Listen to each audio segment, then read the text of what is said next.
Yo, feel like I got that old thing back right now. You do. But I do too, though. I do too. You ain't alone. You got a different old thing. I got an old Yeah. thing. You got I got an old old thing. thing. I got an Yeah. old thing. Yeah. Feel Yeah. like the You got first that time way. every time. I feel like the first time every time. But yeah, man. Hey, so real quick to go into it, I'm not even gonna hold us up on talking about these sticks. Because I want to talk about what I'm smoking and why I'm smoking what I'm smoking.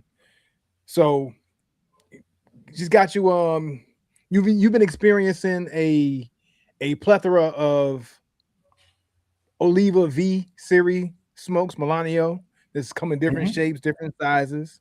I give you a nice little gift pack, sample pack or whatever. And I asked you a question as far as have your smoking experience been any different based on the different types of cigars that you've received, right? And that you're Mhm. trying out as you're trying each different cigar. So I went back with the old thing, but a new thing. She got a little upgrade. She got a little upgrade. I'm Yeah. smoking a Rocky Patel Edge today, and Edge Yeah. is one of our babies from way back. She's that old thing, Yeah. That and might when be I our first first smoked, favorite cigar. it might be our first favorite cigar. And every time we come back to it, we always reminded why it was one of those first favorites. Yeah. I'm smoking it today, man. I'm smoking that Edge, but I got it's called the Edge Square. Yeah. So when I saw this in the humidor, it piqued my interest. Popped up like Edge Square. Wonder what that's like. And we know different shapes, different sizes, different makes of the cigar. The experience is just a little different. So Yeah. I want to see what this box press is like. So it's a box press Edge. See that square? It's called the Yeah. Edge Square. So we'll see. We'll see what this edge is like in a square form, in that box press form. That might make it a little better while you playing, though. That might be it. Hey, Katrina, so what far it's up, girl? no Patrina. Yeah, so far it feels smooth. Feels smooth so far. You know, I'm a big fan of the box press.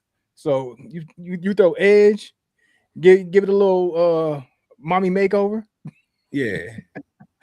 You say give it a little mommy makeover, and then put it in that square form. Here we go. There you go. Well, I mean, since we're doing the big reveal, you know what I'm saying? Good to hear that, Katrina. Since we're doing the big reveal, go and put out what I got. I got the Placencia Go Alma ahead, talk. Fuerte. So it's just like we got our original old thing, Original and then favorite, we got part two. You know what I'm saying? So by the new coincidence, old though, thing. Yeah, yeah, yeah, two yeah. The old the things. new old thing, The new and then the old thing. old thing. Yeah, but I ended up with this by accident. I ain't gonna lie, man. I went into the humidor just today. This is why I don't do my last second shopping. You know what I'm saying? I know you like to roll Mhm. like that, but Unlike me, yeah, yeah. yeah, I like to get in there early. I went in there today, last minute. I was short on time at the moment. I was rushing, hurrying through. Walked right in, saw the Placencia. They had everything laid out all the way to the Blue Boy. You know what I'm saying? And I'm like, Mhm. dang, that's a lot of different options. Yellow, I'm yeah. like, let me see if I missed anything. And I'm looking. And I don't know, it was dark and dim in the room, and I must have missed saw it. I was like, "What's this?" I'm like, I'll grab that, and I grabbed it, and Mhm. I went up front, and I didn't look at it. I just went straight to the checkout, checked out with it, got it in the bag, got in the car, looked down at the bag when I set the bag in the seat next to me, and I was like, "Man, that's the black band," and I was like, I man, Oh, forget God. it. Yeah. But I totally spaced out, man. I don't know how I did it, but it is what it is now. You know what I'm saying? So I'm interested in this though because we unanimously just put the green band ahead of the black bands. I haven't had Mhm. this black band in quite a while, Since so the beginning. it's Yeah, gonna be yeah, good yeah, to yeah. see what this is like for real. Because Because if I remember correctly, the first time we had a Placencia, we did a Placencia episode. You had the black one, I had the green one, but we had very similar experiences. Very right, similar experiences. So, yeah. so, So but I mean, with that, But the Nestor four though, what is the Nestor four? Like, is that? 'Cause I never heard that before. they actually got very specific titles for each band. You know what I'm saying? So Okay. the green band got is, we always know it as the Colorado, but I mean, it's got other little Hmm. details to it. This one, when it said Nestor 4 on the thing, so that's just what I documented. But Black Okay. Alma Forte. But But when I it's think still the about the Alma cellophane, Forte. that was on the sticker on the cellophane. Okay. Yeah. What's going on, James? James say, who's winning the NBA? Who's winning the NBA? Right. I'm glad you asked that question because I am hot from last night, and we're gonna get to it anyway. You know what I'm saying? We're gonna touch it for just a quick second, but I'm glad you asked, so that threw us right into it. Man, it's gonna be New York, man. It's gonna be New York. It's looking like it. It's looking like it. I'm gonna be honest with you. When I watched, okay, so look, check this out. When it was in the conference finals, I said whoever come out the West probably got it because those are two best teams left in the playoffs. That's what I was thinking. That's exactly what I was thinking. But straight up though, it don't seem like it, man. You know, at the end of the day, it looked like it's gonna be New York. It looked like the Knicks might even sweep them. I will say this. I will say this. Like a few plays here and there, San Antonio could have got it. They could have got game one. They would have just held on to the lead. And then yesterday they had it in their hands. You tied up. You tied up. And you got the ball, you got possession. All you got to do is solidify it. Two bad plays by Wemby. You know what I'm saying? A bad choice of shot at the end, and then a turnover before that. You know. So they're close, but you're going back to New York. And now you got to win 4 straight for a team who hasn't lost in 10 games. They're like 10 14 straight? Games. Dang, lost so that's what I'm saying. Now you got to go. No, they got to win 4 straight. They got to win 4 out of 5. They got to win the next 4 out of 5. Yeah, that's gonna be tough, man. This team is really, man. Like if the Knicks don't cross over from confident to cocky or arrogant, they got it, man. Yeah. They got supreme confidence at this point in time. Yeah, when you smoking everything like that, you going back to the Apple. Confident. You going back to MSG, and the energy in MSG is gonna be crazy. They should have split in San Antonio. They didn't split, and I'm kind of mad San Antonio gave that game up like that. But you know, I don't know. James say Harper is balling out on another level. Harper is looking good, man. Hey, look, I'm gonna tell you this. This is my takeaway from it. At the end of the day, you're gonna see this Spurs team in the future over and over because them guys is about to be a legacy. Because they have, not a legacy, but they about to be one of those next teams, a dynasty, the next dynasty. They could be a dynasty. Yeah, they could be a dynasty for sure. They're young. They ain't got no playoff experience together. You know what I'm saying? So now they got this playoff experience. It's gonna be up from them from here on out. That's what New York has a heartbreak already. You know what I'm saying? They went through their trial and tribulation to get to this point to where now they're more polished as getting through. That same team went to the conference finals against Indiana. They just couldn't pull it out. You know what I'm saying? So now it's like this is their step up, their time. So I can understand it. And this is a really, really young San Antonio team who they're looking like they're making those young mistakes. They've been making young mistakes down the stretch, not closing out the game, not holding on to leads, and then getting close to winning the game, coming back, and then blowing it at the end. Yeah. So this is all going to be a learning experience for them, but they're going to be back. You know, I don't know how far New York is going to take it. I doubt they repeat or nothing like that, but they are looking incredible this season. They're going to get their one, and New York going to go crazy. And then they'll go back to doing what New York does. Another 50 years. Yeah, it'll be another 50 years. I'm going to say this, though. Shout out to Cat because Cat's doing a phenomenal job of rewriting his reputation in this league. Unlike your James Hardens, you know, who keep their reputation of exactly what they were. You know what I'm saying? Like the guys who just can't get over the hump. Can't get over the hump type of guys. You know what I'm saying? So, yeah.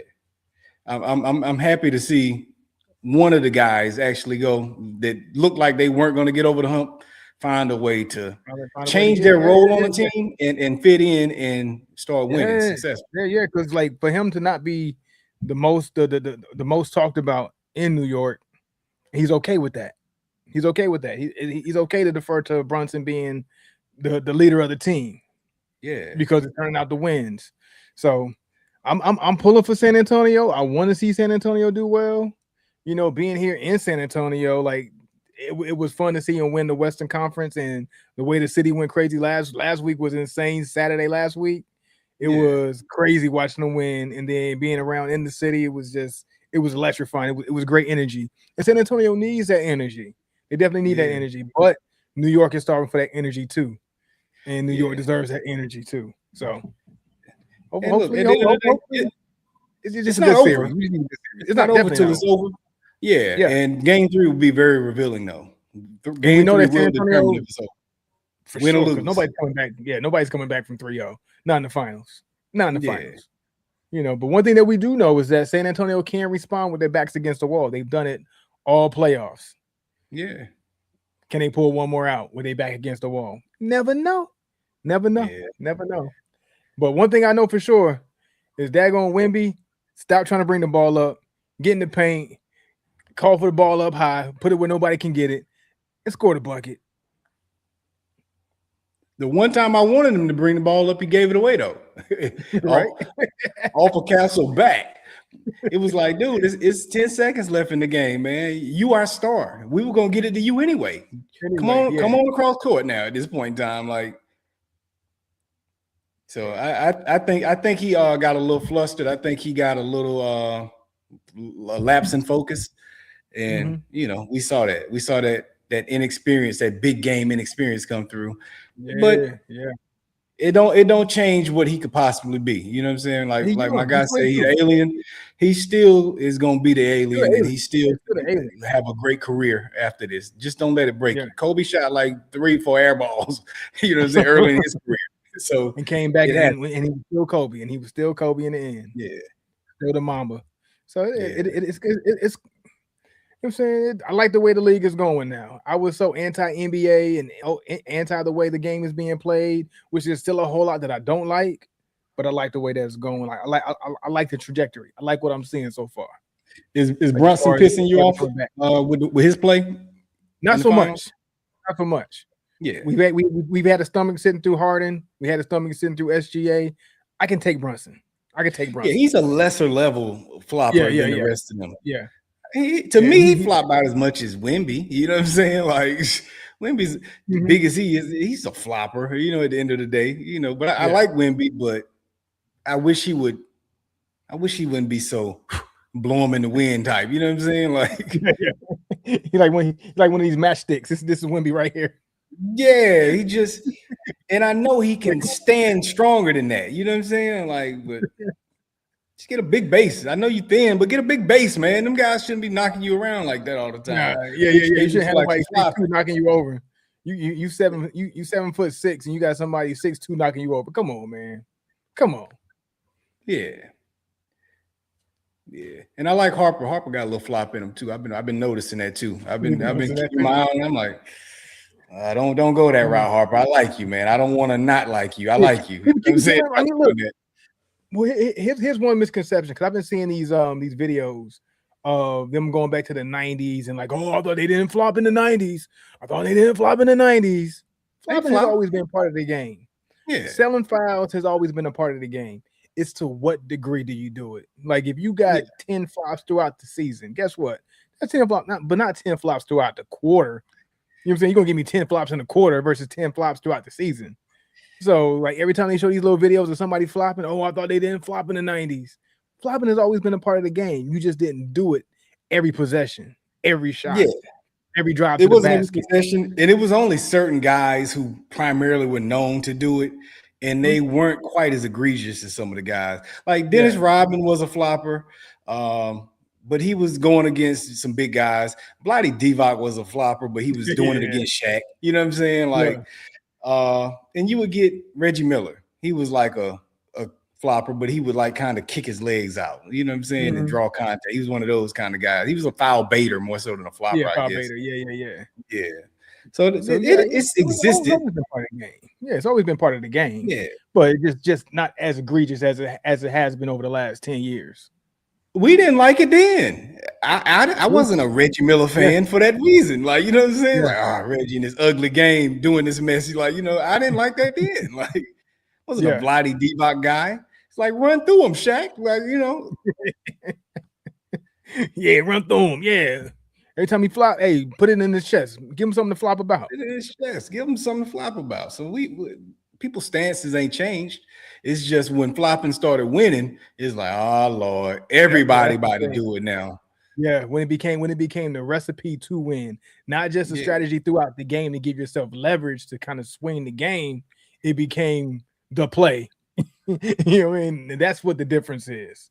That's the difference. I like that. I never thought of it that way. it became the recipe to win. Like the every play is the flop to get the foul, to go to the line, to get the points, to get the game to go your pace or whatever it is. That's the Before it was problem. just okay, I need to throw something in the game to kind of like maybe swing the game. That's it. Yeah. Yep. You might get one flop a game. You know what I'm saying? That was it. Now that I got to see it Every play, every 3 or 4 plays, this is just like, oh my God, again. Yeah, man. But I don't know. I didn't want to get into that negative side of it because I actually am enjoying the playoffs right now, though. So yeah. We tried. Last week we had a lot of we had gripes. I still got some more gripes, but we don't have to gripe too much. We don't have to gripe too much. But however, I do got a gripe. I do got a gripe. What you got one more gripe to get off my chest. But this is a new gripe. I didn't know I had this gripe until I had this gripe. So, okay. I had a recent experience with Mercedes, and Mercedes is always a beautiful experience. Beautiful experience. I had to go drop my car because my AC stopped working. Tragic. It's hot. It's hot in Texas. No AC in your vehicle in Texas is tragic. Right. Felt like I almost died a couple times just driving my car home from work. But I go drop it off. Class X service, you know. But where it lacked for me was when they gave me the car. When they gave me a car. So they gave me a car to drive around while they were, you know what I'm saying, checking my car out, servicing it, doing some things, get me back going. Albeit didn't get the car. This at the Mercedes dealership, right? Is what you say? Yeah, this is at Mercedes. Yeah. So I go to Mercedes to drop the vehicle off, and they give me a loaner. Okay. And I'm thinking, okay, you're gonna give me a loaner. They got to give me something at least close to what I got in the class I got, or maybe something better because maybe they want to sell me on upgrading. They give me a lesser, and I drive the car, and it's a new car. It's a 2026, brand new, and I'm driving it around. And the more I'm driving it, the more I'm noticing I don't like this. Mercedes. I am a Mercedes guy. The best of nothing is the mantra, and I felt less than best than nothing driving this car. It was a C class, a C300, and I was not happy. And not only was I not happy, my family wasn't happy either. They complained probably more than I did about the car, about this brand new 2026 C300. And like, Dad, why does it feel so cheap? Why I don't like this. I don't like this car. My youngest one too. That's the worst. One. The youngest one was complaining about it too. She should know the least, but she's complaining almost the most about this C300. Damn, when you get your car back, I don't like this. Like, why the door handles like that? Why the light like this? Why? They felt disgusted. Yeah, with the Mercedes. So it kind of made me feel like, man, what is going on with the luxury, and why is it so much lackluster in the luxury, or what we used to deem as luxury? And the way I love Mercedes, it kind of broke my heart.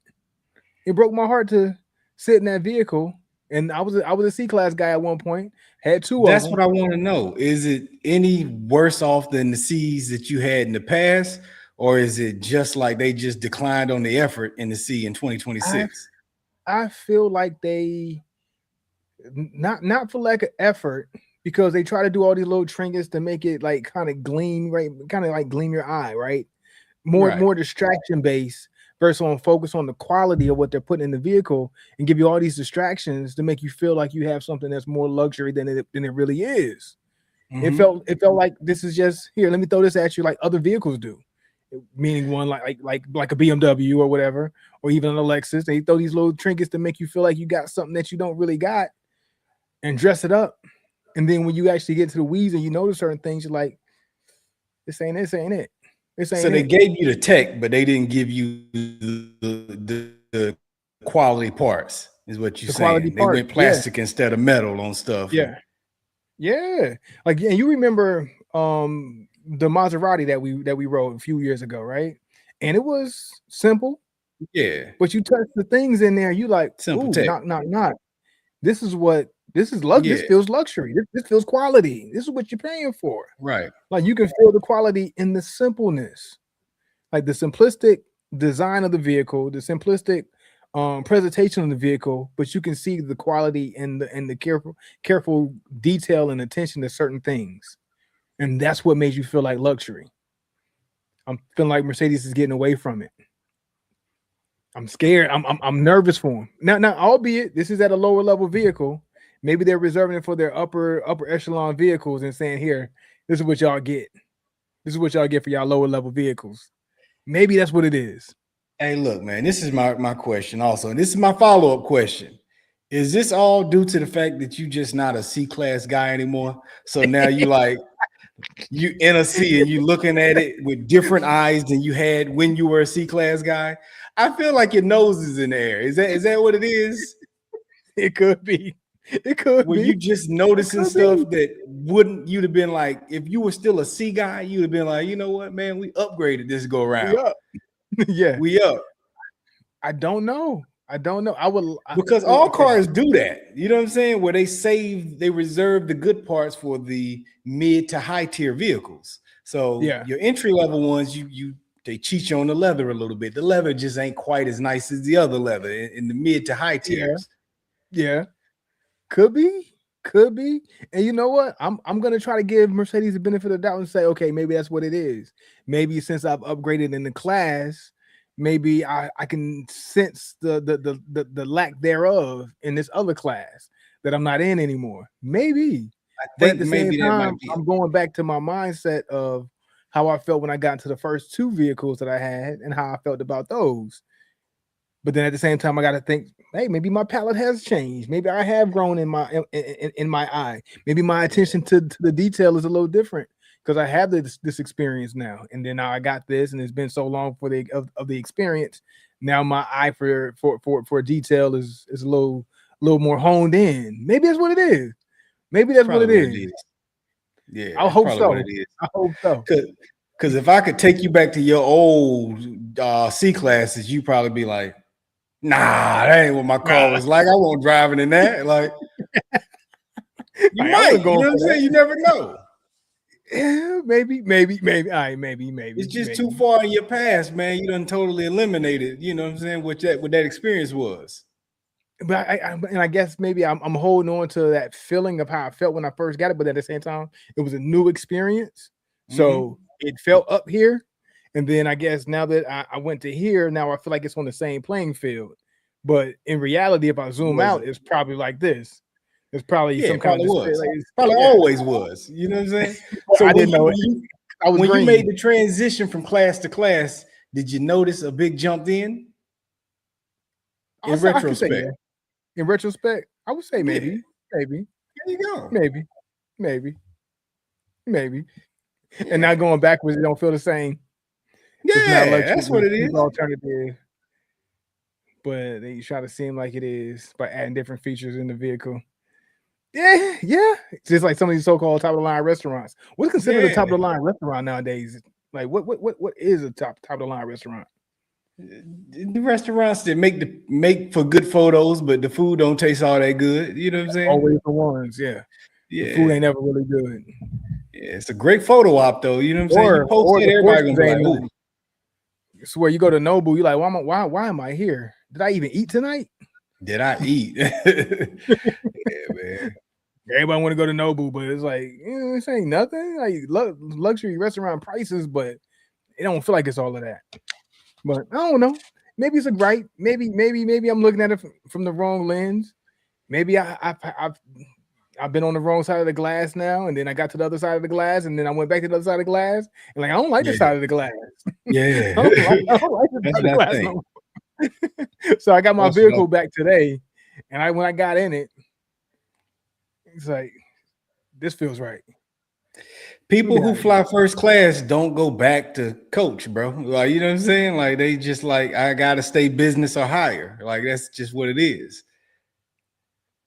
It's what it is, man. You get on a big plane, you don't want to go back to the small planes. You know what I'm saying? You can't go to the little baby jets no more. I mean, the little baby planes, man. Gotta be on a jet. Why we ruin ourselves?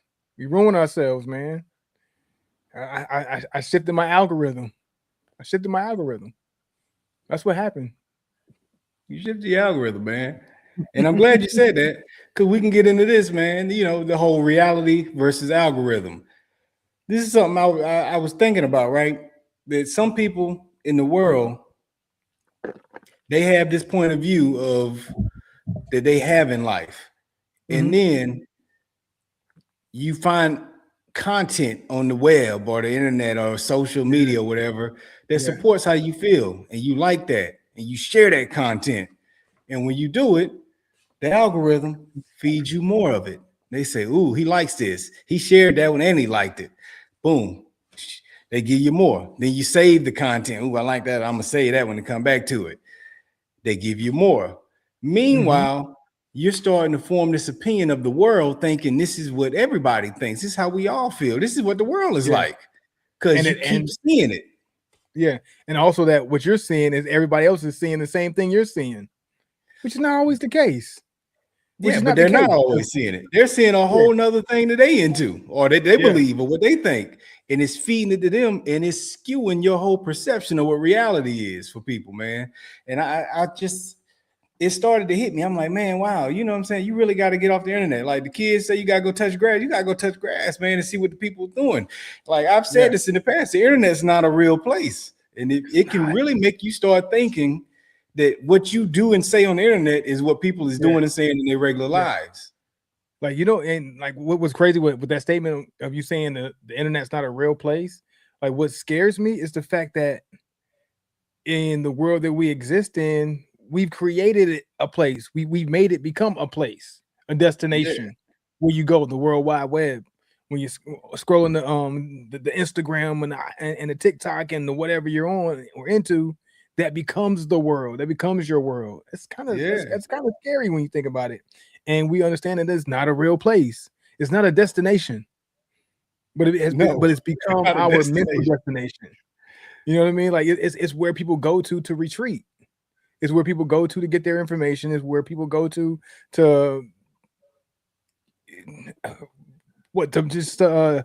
I guess to interact.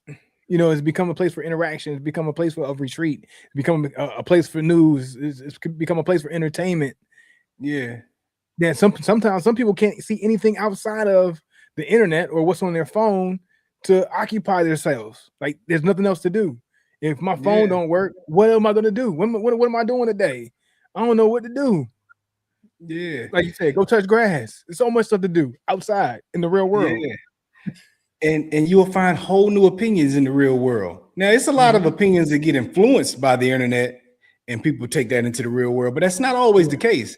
Like I've heard people that get canceled talk about being canceled, and then they go in the real world and get nothing but love from people because people really like what they said. But the internet will have you thinking that that's how everybody feels. They hate me, and they hate my opinion, or they're all these opinions of me. And when you think about it, if you got a million comments or a million opinions on a topic of something you said, you know how small a million is to the whole world? Yeah. That million people it seems like a lot when it comes to the internet. Oh man, I went viral. I got a million comments. I got 10 million views. But in reality, that 1 million is a very, very small number compared to the what we at 9 billion people in the world now. Where we at 10 billion, 8 billion, something like that. Some big number. That's 1 million of some people's opinion is a small number to the totality of the population of the world. Yeah. And the other thing is, out of if 10 million people saw it, the million that spoke on it were just the ones who were vocal enough to say, I hate it. Yeah. But most people that like stuff keep their mouth shut. Yeah. I ain't got nothing bad to say, so I ain't gonna say nothing at all. It's usually the people who got something bad to say that's gonna say something about it. Yeah. So you're gonna get the bad comments. Then the other 9 million, like, oh, that's cool by me. I ain't got no discrepancy. I ain't got no discrepancy. I mean, kept it moving. I'm cool with it. Like, you know what I'm saying? They ain't had no beef. Like when I look, like, so my wife is in the reviews and stuff at restaurants. So before we go somewhere, she checked the reviews. But I'd be like, I'm not interested in the reviews, because at the end of the day, I know most people that's happy with their meal ain't gonna report they were happy with their meal. Yeah, they just don't say nothing. Only people that had a negative experience are gonna go and comment and leave that review. I had a negative. Right. I'm gonna write this on Yelp about you. Yeah. But And that's you have a not good meal. Most people don't sit back with their stomach for like, oh man, I should definitely go on Yelp and say my service and my food was great. No, you're just gonna right. go home fat and happy. You're gonna pay that bill and move on with the rest of your day. Move on with your day and say, man, we gotta come back here sometime. This was good. Mm-hmm. But that Yelp don't account for that. The people that came Doesn't. back, repeat customers. You know what I'm saying? Like, so it's not indicative of what my experience is gonna be because you and the waitress had a bad day. You know what I'm saying? And y'all happen to Mm-hmm. meet on a collision course. That ain't got nothing to Yeah. do with what's gonna happen with me. So I don't know, man. Everything I take everything from the internet with a grain of salt, man. But it's how much is reality for people when it's In my not. opinion, you know what? I take most things I get from any source, whether it be the internet, TV, whatever it is, the news, with a grain of salt. Like I only believe a small percentage of what's being reported. If something's being reported about a crime or some kind of world event, it's only a percentage of it that's true. Yeah, That's how I'm always looking at it. Like, cause I don't really know. I wasn't there. I don't know what the agenda is being pushed out to me of why this is being reported and the manner in which it's being reported. And maybe there's some behind the scenes stuff that says we got to report on this. That way we can put the nation in a frenzy and we can yeah, maybe spin things because we know in other countries for sure. We know in other countries they have this whole thing called propaganda. You think America is not going to be into propaganda as well? We right. absolutely do engage in Yeah, propaganda. So I have 1000% reason to believe that a lot of the things that we're fed in the news, things are newsworthy, events or whatever it is something else behind it that it might not always be true. You might not always be getting the whole picture, just the picture of what they want to show us to feed an agenda for propaganda. mm-hmm. And the other thing is, a lot of people make their opinions of who's the bad guy. But if you look at any argument that people have just in your everyday life, Everybody, you're the bad guy, you're the bad guy. I'm the good guy, I'm we the good think guy. each other the bad guy while we arguing. I think you wrong, you think I'm wrong. So you know what I'm saying? Yeah. Who is to say, hey, I report back to my country, hey, they wrong, y'all. You get behind the supporters because they wrong. Like you got, that's what Mm-hmm. they do. Like, you know what I'm saying? You got to preach like, hey, these are the villains. They over there doing bad. Them people in that country don't think they doing bad. They think they protecting their country. You know what I'm saying? In the Yeah. best interest of it. Yeah. And I got news for you. We the villains to some people in their countries too. Like, you know what I'm saying? They don't want us there. 100%. Yeah, 100%. We are looked at as villains to a lot of other countries, to a lot of other people. So that's why when I look at things that are pushed out to us, reality, I don't know. I don't know what's real. I really don't know what's real in this world. Only thing I know what's real is like you said, when I go outside, I can touch the grass. I know that's real. I know when I go here and go there, all I know that experience I had was real. Anything else outside of that, I don't know what people talking about. They say something, I don't know what's real or what's not. I go to work, I hear people saying this about this person, this happened with this thing. I don't know what's real. Never know what's Yeah. real. Yeah, man. Without a doubt, man. Hey, I might take that and transition again, though. You know what I'm saying? Because Where we going? Where we going? Where we going? into We don't this know what's real. into this body positivity scam, man. Mm, mm, Man, let me pull this up. I watched a video in documentary form. You know what I'm saying? Now, I wouldn't say it was a full-on documentary. It was brief, but it functioned as one. So I'm gonna go through some of these clips. I mean, some of the little notes I took on this, man, because it was interesting.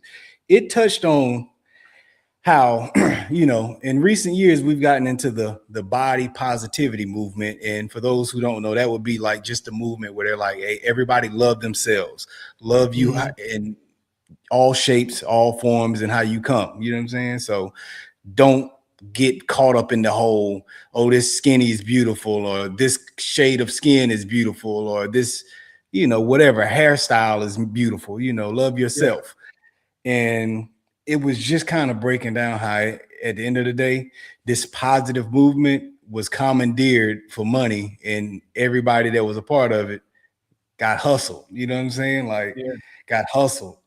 And it breaks it down from the jump going back to the 50s with Marilyn Monroe, and how Monroe, Mhm. she even She was had the image. surgery done. Oh, did With, she? She had nose job and something done to her chin also, you know what I'm saying? She had some work done, but she was the start of the media, like TV, promoting to you, this is what beauty is, this is the standard. And if you want to look like it, hey, we got girdles for you, we got these type of bras for you, we got, you know, everything, man. Magazines, the dieting plans and whatnot, they were just everything. This is the standard of beauty, and this is how you look like it. And women fell for it. You know, but the difference was in the 50s, the food industry hadn't got ruined yet. So people still ate moderately healthy. They worked outdoors in most cases. It wasn't a lot of indoor jobs and stuff like that. You know, people weren't sitting behind a typewriter all day, you know, and doing stuff like that. Then you transition into the 60s. Here comes Weight Watchers. Let's make some money. Hey, we're a business. We're going to make some money off of this movement that the 50s just kicked off. You jump into the 70s. Here comes the fitness era, you know what I'm saying, where gym memberships kick off. Men finally get involved in this whole movement, and here comes bodybuilding. You get Arnold Schwarzenegger, who is the face of this now at this point in time. So now you got all of this going on. You got supplements and whatnot. So that kicked off that. Then you get into the 80s, and then this is the era where consumers are now starting to really put out the money on it. You got breast implants, you got lipo surgery getting done and stuff. So everybody's starting to do these different things. Then you get into the 90s and we all in. But this is the skinny era. All the models got to be skinny, top heavy and stuff. You know, this is the era where I'm starting to be a little more familiar with, and you probably a little more familiar with the MTV era. What's the chick name who had the humongous joints? She was an actor or whatever, or a model and an actor. What was her name? I gotta look that up while you going. Pam Anderson? What's her name? Yeah, no, it wasn't Pam Anderson, it was somebody else. The Baywatch? Nah, it wasn't her. Man, I forgot what's her name. Because I feel like she had something to do with a lot of the whole the surgeries now, the breast implant surgeries and all that stuff now. She was big on it. It wasn't Pam Anderson though, it was somebody else. I think she passed away in like early 2000s. Oh, was she she had a little soft-spoken voice? She was a playmate too. But yeah. White. I don't remember her name, but I see her face. Yeah. I don't remember her name. If you can look her up. But anyway, then you know we just gonna skip the 2000s and jump into the 10s, where now you got the surgeries is really doubling in the market. The market for surgeries kicked off. Anna Nicole Smith. That's her, Anna Nicole Smith. Yeah, that's her. So 2010s, you get the BBLs, the surgeries, the lip fillers. You get the you get everything, all these different options and whatnot. But to counter that, that's when the body positive movement starts kicking up. You start seeing all these different companies have plus size models. This is beautiful also. You see the plus size models getting the covers of magazines. It's a whole movement. Then you start going into the era where influencers are kicking up and they're starting to say, hey, you got to go do I'm fat and I'm beautiful, or I'm overweight and I'm beautiful, whatever they say, you know what I'm saying? But they like, you're not going to shame us for looking this way. This is what it is. Accept me how I am. The influencers start getting paid. You start seeing more overweight people who are doing eating videos and getting deals with McDonald's and all these other places and whatnot. And the movement is kicking off. And then you start seeing the same people that was pushing the movement start losing weight. Then they start getting in trouble. And you start realizing the movement really ain't for other people. It's just for people who fit a certain look. You know what I'm saying? Ain't no men involved. Skinny women, y'all stay out of this. This ain't got nothing to do with y'all. And then these people start getting paid off of it, making their money. Meanwhile, they're making the money off of these fast food places that are paying them to do it and these other ones. But now their health is starting to decline. Some of the influencers behind the scenes, they having health issues and whatnot from doing this stuff. And people are mad with the celebrities who start going into the GLP-1s and start losing their weight through that stuff. So they start promoting this to you at this point in time. GLP-1s, Ozempic.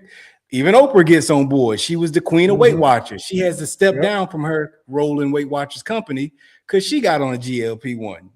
And before you know it, all this whole generation of people who were sold on love yourself how you are, they were abandoned by the people who all went to go lose weight. And the celebrities can afford these medicines. Meanwhile, regular people can't afford to do these same things to lose the weight. Or You going? No, I'm just saying that you got a generation of people who are lost in limbo of what to Yeah. do, and you've been sold this thing about love yourself, and love yourself is correct, but at the same time, it will lead to health issues. You know what I'm saying? And you're left to deal with that because these Mm-hmm. companies took over your movement and made it about money and how to Yeah. market to you and make money off of you. Yeah. But from my standpoint, like I feel like it's always been about money. Everything, every aspect that you mentioned was driven somewhere by money to feed you into another path to capitalize off of you on this and then corner you over here and push you over here and then capitalize on that and then push this population over here to this corner and then catch you at every single phase that we're trying to push you on so we can capitalize on you. I think it's all a gimmick. It's all a scam to push you into one way and then get you there and then push you to another way and get you there just to capitalize off however we can sway and swing the people and how they feel about themselves, no matter what it Yeah, is. yeah, No matter what it is, they're all in cahoots. All in cahoots. all in How can we all cahoots. how can we make money off it? Like you mentioned, Oprah with the Weight Watchers and then the Ozempic, she jumping on board with this and like the hey, love yourself and I'm Monique and I'm gonna try to drag the people into feeling good about their like being heavy set and heavyweight and unhealthy, pretty much. Love yourself, it's fine. But then we're gonna push you over here, and then now we're gonna push you to gym memberships and all these fad diets and things like that, Atkins and keto and all this other crazy stuff that people are doing just to feel a certain type of way. Yeah, I feel like they're all turning the wheel together. That's how I honestly feel. It's all a yeah, setup. It's all a gimmick. They're all in it in cahoots, turning the wheel just to keep capitalizing off of people's emotions and how they feel about themselves. yeah. They can Every always segment of sway the them. population got to get hit. Mhm. So it's just like, okay, this is the new movement, and then this industry can step in. My turn. Time to get rich. Yeah. You know what I'm saying? After I get done with them, I pat my pockets, get my fingers filled with some dollars. We're gonna push Yeah, them your way. yeah. Let You're me gonna get get these 5 years. Let me surgeries. get 5 years, and we're gonna send them back your Yeah, way. You know what I'm saying? After 5 years. yeah, yeah, Surgery industry, boom. We okay, man. We killed them on the plastic surgery. BBLs is kind of played out. They getting over it, but we're gonna make a little bit more money removing them from people. Then we're gonna send them over there to you guys to have to go the surgery to staple their stomach or the new extra, back to the gyms. We're gonna send them back to the gyms, and then from yeah, there it's just like, nah, working out ain't for everybody. Everybody just ain't into it. Everybody ain't gonna lose the weight. So now we're gonna send them over here and tell them they got this medical option with the GLP-1s and stuff. And now mhm, everybody gonna take those Ozempic, and that's not good for everybody either. You know what I'm saying? yeah. But And it's gonna make some people it's probably sick. gonna cause more diabetic issues because from what I'm understanding, the GLP was like a diabetic medicine, right? And that Originally, they're yes, that's the originally. intention. What it was. Then they started selling it for something else, which lets Mhm. you know you approve this medicine for one thing, and then people start reappropriating it for something else, and now it's going to create issues. No wonder people look sick off that stuff. You know what I'm saying? It look Yeah, unnatural, yeah. but all just a When scam. like when is just doing enough and taking care of yourself in the natural way gonna become the thing again? And it's gonna take for people just to be like, you know what? There's no shortcuts. There's no fads to get there other than doing the thing that I know that I need to do. Eat good, take care of myself, drink water, get some good sleep, and be stress free. Well, because we are a lottery society, you know what I'm saying? We have a lottery mentality that, we can all be the one to get lucky. There's an easier way to get rich, you know what I'm saying? So I'm going to do Yeah, this, scratch this ticket, I'm going to get rich. I ain't about to do it that way, and we already got the answers of how to do it, but everybody looking for an easier way. The people who sell discipline, they get looked at like they selling some outdated message or nah, that ain't for everybody. Everybody can't be like that. You know what I'm saying? So I think it's the fact that we all dismiss the other side's point of view mm-hmm. that allows it's dismissed now. The people who look like me dismiss that side. And now they're like, hey, but come do it my way. And then everybody like, well, yeah, I want to do it that way anyway, because they don't want to have to go through the stress and discipline that it takes to be disciplined. They don't want to go with the hard work Yeah, and the effort. None of yeah, us do. You know what I'm saying? Like we all want to just enjoy life and chill. Like I think if all of us knew working out only was going to give you an extra 2 months to live, nobody would work out. If that's all it can guarantee you, an extra 2 months to live. Everybody, right? Forget that. I ain't about to do that. I'm about to go enjoy my life. Yeah. Yeah. And so with that being said, we all really just want to enjoy our life. But the ones who make sure that they take care of their health are trying to play the long ball game. You know what I'm saying? Like, but it ain't no guarantee that. You know what's weird though? I might be different. And I know there's a population who are like this too, like especially when it comes to working out. That is enjoying my life. Like I enjoy the process of working out. I get fulfillment out of it. And then too, I was I think it was last week or sometime like this, and I was having a conversation about like eating out. I get more fulfillment out of eating clean than I do out of going out to eating food that's over processed and cooked in these restaurants. I don't know how they made it. I get more fulfillment out of eating a simple, easy, clean meal. That's more fulfillment. Like, but you have people who like they like we really sit down and go to restaurants to enjoy life. Which, don't get me wrong, it's not wrong with that, but it was just weird. We were going out to eat, and I was like, this is like people's thing they do to enjoy life, to go sit down in a restaurant and eat some food. Like that's like when did us as humans get to this point of that's our social aspect of in life fulfillment and enjoyment, to go spend a bunch of money to sit down and eat some food that might not be good for us. You know what I mean? When that's marketing also. Food was just to live, just to eat to live. Yeah, that's marketing also though. You know, they say breakfast was marketing. You know what I'm saying? Like, it's not that breakfast is the most important meal of the deal. I mean, meal of your day, but it's just, you gotta sell some eggs around here, man. Eat this stuff. You know what I'm saying? Eat some bacon and eggs. Pancakes. Sell little powder pancakes. Yeah, but it's the most unhealthy items that they put on breakfast. You know what I'm saying? If you ain't eating avocado and toast with an egg white, you ain't eating healthy. You know what I'm saying? With just a little sprinkle of some cracked black pepper, you know what I'm saying? Like, that's you unhealthy at that point anyway. So it's all the hustle. And as far as the eating thing, what you said, how some people just look at it, is that I agree with you. I know you said working out makes you feel good and eating clean makes you feel good. Now, we're all different, and there are going to be some of us that innately feel that way, and there are going to be some of us that don't feel that way naturally. But I think either you feel that way naturally or no, I don't think you feel that way naturally, because I know you long enough to know. But I think you did it for long enough, and that's the difference. If you work out for long enough, you break through that period of not enjoying it, and then it becomes something your body craves. Most of us don't stick with it long enough to have that breakthrough. And the same goes for eating, you know what I'm saying? But naturally, with age now, I'm starting to get to that point myself where I can look at a meal, like somebody post a meal or something online, and I'm like, yeah, I can see how that look good, but I do not want to eat that. Look at all that grease. I want no parts of it. I know how to make you feel. Right. So I've reached a stage where eating clean does seem more attractive more often than eating dirty. It does. Like going out to eat. But everybody ain't gonna reach that. And some people gotta work to that stage, is my point behind it. Yeah, like, and I don't want to shame anybody, like foodies. Like, I know there's people who just that's their thing. They love to go eat. They got to go to a restaurant, and they do a restaurant every day and try these different spots. And you know, people become famous off of it. And that's their shtick, or that's their niche when it comes to the algorithm and what they post on social media. But I literally, like, I don't get happy or get excited to go out to eat. Like, it does nothing for me. There's absolutely nothing for me now. Like, hey, we're gonna go out to eat tonight. Where we going? Like, hey, wherever y'all want to go. I figure out something on the menu. Like, I really don't feel like it, because I know, and even then, and I'll be like super careful on what I order at a restaurant, and I still go home feeling like trash.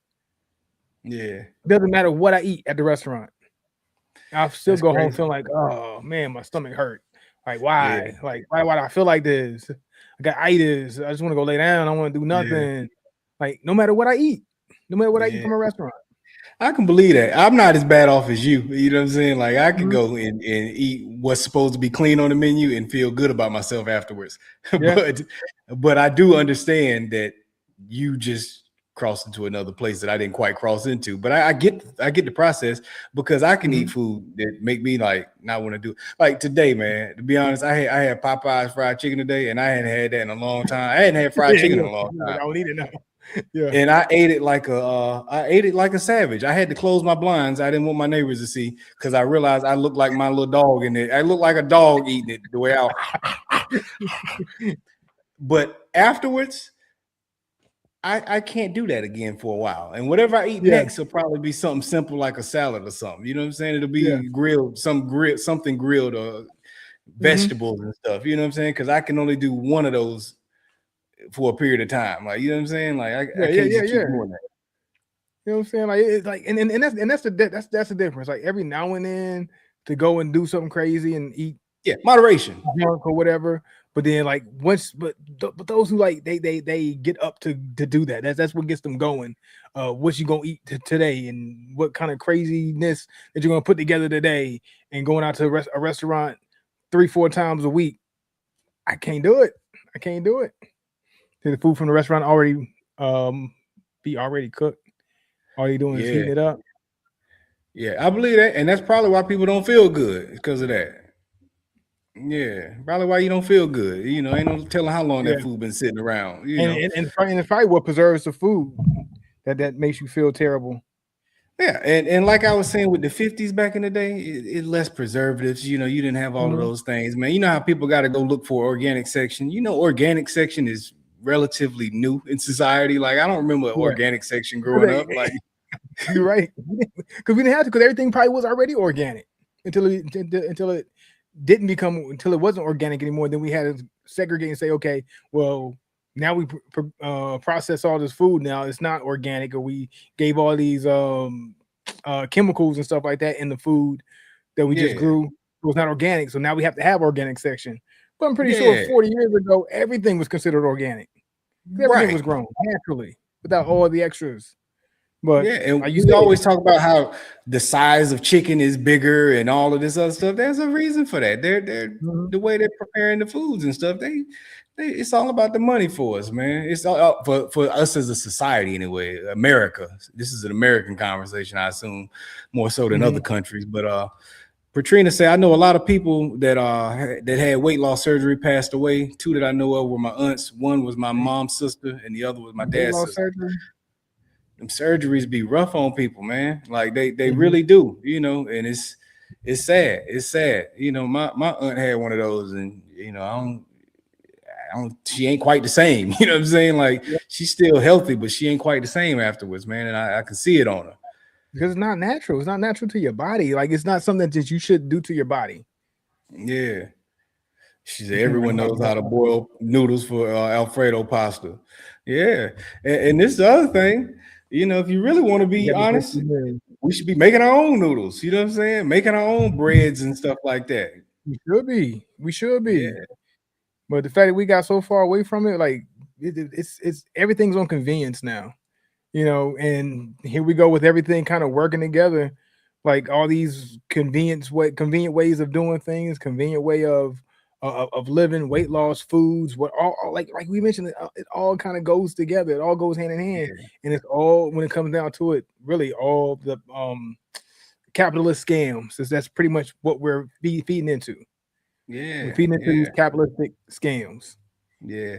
At the end of the day, I think we all need to take a little more focus on the ingredients that go in our food. And the only way you can do that is by buying it yourself and cooking it yourself. You go to the grocery store, look at the ingredients. If it's more, you go buy rice from the grocery store, it should only say rice. It says a whole lot more than rice up there. You know what I'm saying? Like, why is this rice not just rice? Why? It should just say jasmine rice. That's what you're buying. It shouldn't say nothing else. Why is there 7 other things? Why does my water say something other than just water? You know what I'm saying? H2O. That's it. That's all that should be in that H2O. Water. I went and got some honey for my biscuit today from Popeyes, and my honey just said honey because I consciously made a decision to make sure my honey said nothing but honey. Cost me more, but it just said honey. You know what I'm saying? All it is honey. That's all it is honey. That's all it should be, because that's in nature. You ain't got to do nothing to process that. You know what I'm saying? Just go steal it. You know what I'm saying? Like they already, the bees did the work for us already. You know what I'm saying? Just go get the honey. Keep it simple. Yeah. What was the other thing I seen? Something goofy I seen that had other stuff on. I'm like, what is? I lost my train of thought, man. But forget it. But anyway, keep it simple, man. Make sure your ingredients is what it says is going to be. Your food is real. That's what we got to get back to. Just eating real food, man. Just eating real food. Strawberry preservatives should just be strawberries that are preserved. That's it. That's it. Your peanut butter should have liquid all at the top of it, truthfully. You know what I'm saying? And if it's not full of liquid in the jar, it ain't real peanut butter, man. It ain't real. I mean, keep it simple, man. Like I drink a lot of coffee. My coffee mix now has 3 ingredients. You know what I'm saying? It says oat milk, some salt, and some filtered water. Okay. Ain't supposed to say nothing else there. Himalayan pink salt or Himalayan salt and oat milk, filtered water. I can make it at home. I really don't need them. You know what I'm saying? But that's why I buy. You know, and you keep all that stuff out, and you start feeling better. You start feeling better, man. It might not taste the same, but you do feel better afterwards. That's that whole algorithm thing for you for what we do to ourselves. Yeah. When you start eating real stuff, then the real stuff will start tasting normal, and it will taste fine. You know what I'm saying? We eat all this, so anytime we eat something that's real, like this don't taste right, don't taste the same, because we be eating fake stuff all this time with all these extra not preservatives, but additives and flavors that make it taste like that you become accustomed to. Right. You know what it says? No more. It say natural flavors. Why you say natural flavors? Why don't you just tell me what it is? You know what I'm saying? Why you wrote natural flavors at the end of it? Like because that's weird. Added those what's supposed to be natural flavors. You enhance this thing to taste like the thing that you say that it is when it really ain't, but you kind of just made it taste like it. That ain't real cheese. You just made it taste like cheese. Just made it taste like cheese. Far from real cheese. And hey, I'm gonna tell you something else too, man. I had some bread around the house, some bagels. I didn't see the mold on it. I'm like, man, this bread been laying around here about 3 weeks and we ain't molded yet. And it ain't molded yet. That's the problem. Because it ain't bread. It ain't real bread in them bagels. Man, I'll tell you one thing. One thing that we do is we smoke these cigars. These cigars don't really got no additives like that. This ain't cigarettes. This ain't nothing that we broke open. So we need to go ahead and talk about these cigars and how we feel about them. Hold on. What Patrina say? What Patrina say? Should people at work be trying to get her to eat at work? She was like, nah, I ain't about to eat that food. It don't look good. That's some nasty potlucks, Patrina. Is that what you talking about? Can you eat everybody food? Nah, I can't do that. You don't know what came out their kitchen. You don't know what came out their kitchen. But man, I'm trying to think. Like when the last time I don't eat pot, I can't eat at potlucks. When the last time I ate at somebody's potluck? It's probably been years. I can't eat people food. I don't know. I don't be knowing. I don't trust it. What were you about to say? I was gonna say, man, I was gonna jump into my cigar, man, and I don't want to give a traditional review for this, man. Like I don't want to give a whole breakdown of it, but what I want to say, just generally, I'm gonna just give a general synopsis. This is still that old thing, you know what I'm saying? For me, I understand why I put the green ahead of it, but I also understand why on first smoke I fell in love with this black band also. And the Plasencia, this Alma Fuerte is one of them ones, man. It's still a great cigar. And you can't go wrong with it. So anybody that's looking for a cigar that's gonna do the job, do this one, man. This right here is gonna win. Top notch, right? That was top notch. Still top notch, man. Top notch. Okay. Well, I'm gonna keep it in the same vein that you did, because, like I said, I'm smoking an old thing, and it's the edge, and it smokes like an edge, good quality. Everything that's supposed to that the edge supposed to do is done that. But I'm gonna say this: it's done it even better. I don't know if I'm a prisoner of the box press or just maybe it's a new thing that Rocky's been doing with the square. I don't. Matter of fact, let me get some information from it to see if they've done anything differently, because you've had an edge recently too, didn't you? I did have an edge recently, and for some reason, I feel like this edge square is better than that Levels up. edge. Yeah, it definitely levels up. Let me see. All right, so the edge square. Quick details about the cigar because we didn't go into it. So Corojo Maduro wrapper, origins Honduras, fillers Honduran. Um, so nothing crazy. But I will say that this one, it seems like it has a little bit extra sweetness to it. That's actually welcome. It's a little bit more floral. It gives a lightness to its standard boldness that we've always been used to with the natural tobacco flavors. But it just gives like a little hint, undertone of something just a little bit different that makes it just slightly more enjoyable. And then also the gauge of the cigar, the shape of the cigar and how it fits in the mouth, and making that ease of draw just makes it even better. To me, it makes the experience overall better than our original edge that we love. Yeah. So I don't know if it's gotten to this a gimmicky thing or something with that extra little sweetness and floral notes to it, but it made it a really, really good cigar. And where I would probably put the edge at like an even 4.0, like right at the cusp of, you know what I'm saying, good to great, even though it's still like one of those solid cigars that we fell in love with in the beginning. I don't know how you would rate the edge off the top of your top of your brain, but me, I would say like a 4.0, like right there, Okay. that 4.0. I would say this is slightly better. I will put it at a 4.2. I will put this one at a 4.2 and say it beats that one out. I really enjoy this smoke. It's a good casual smoke. It gives you all the things that you would love in an edge, plus some. Just a little plus.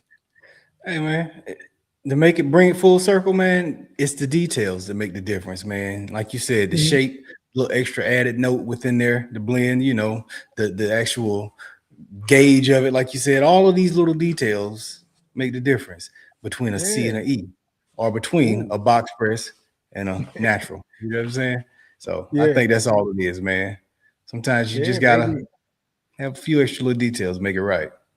Yeah. Put a little, you know what I'm saying, inscription and things and little detailed contours and give it a nice little touch. A little Most touch of definitely. care. I like it. Yeah. Hey man, that's this week's episode of the Cigars and Everything Else podcast, man. We up out of here. Keep your cigars up high. Clean up your reality and eat good. Clean up your meal Fix your too. algorithm. Yeah, man.